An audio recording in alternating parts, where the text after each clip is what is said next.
tu plies ta bouteille comme ça, eh ben, on va pas la distinguer. On ne saura pas que c'est une bouteille. Alors que si tu la plies comme ça, la bouteille elle garde sa longueur et on pourra distinguer que c'est une bouteille. Bonjour, moi c'est Mathias, j'ai été éboueur.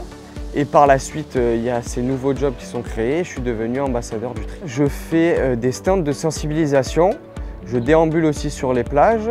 Tout ça pour sensibiliser les gens aux bons gestes de tri. Il faut casser les idées reçues des gens. Et du coup, notre but, c'est de bien leur expliquer que ce déchet va être trié, va être revalorisé et qu'il ne va pas forcément finir dans les incinérateurs. Octa, c'est le contrat de performance qui relie Suez et le syndicat Piquet Étang, qui est en place depuis le 1er janvier 2023. L'objectif, c'est de réduire les déchets incinérés de l'incinérateur, c'est-à-dire mettre les déchets dans la bonne filière. Parmi nos 6 collectivités, on en a 2 qui sont extrêmement touristiques parce qu'elles sont au bord de mer. On a cette brigade estivale parce qu'on s'est rendu compte qu'en été, les gens ils ont envie de lâcher prise, ils sont détendus, mais ils en oublient parfois le geste de tri, soit parce qu'ils n'ont pas les informations, soit parce que rien n'est mis à disposition. Donc nous, on est là pour rappeler les bonnes consignes, les gestes de tri, donner des informations et des solutions aux usagers du territoire. Le but, c'est d'être au plus proche des usagers, d'être le plus performant et de répondre aussi aux besoins du territoire. Cette année, on innove, on fait la sensibilisation en déambulation sur les plages, les fonds de mer.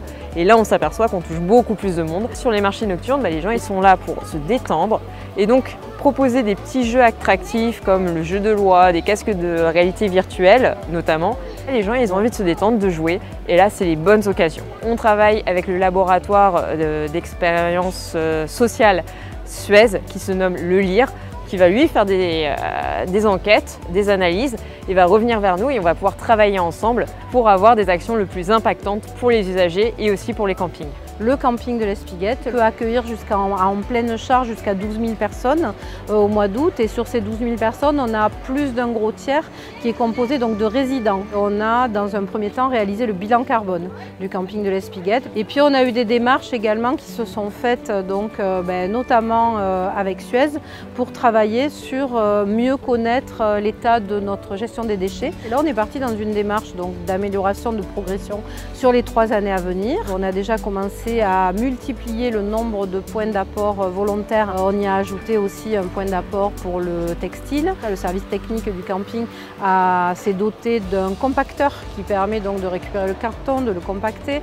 On a mis en place des composteurs en composteurs partagés. Pour l'instant, on en a 3. L'idée, c'est de diminuer au maximum notre tonnage d'ordures ménagères classique et puis de trier au mieux et au contraire d'augmenter notre capacité de tri. Ça fait partie de nos atouts, d'avoir voulu aussi travailler cette sensibilisation. Les stands et cette sensibilisation qui peut se faire, ça nous permet à la fois d'amplifier la sensibilité de ceux qui l'ont peut-être déjà et puis de continuer à travailler cette bonne parole et ces bonnes pratiques surtout et ces bons usages.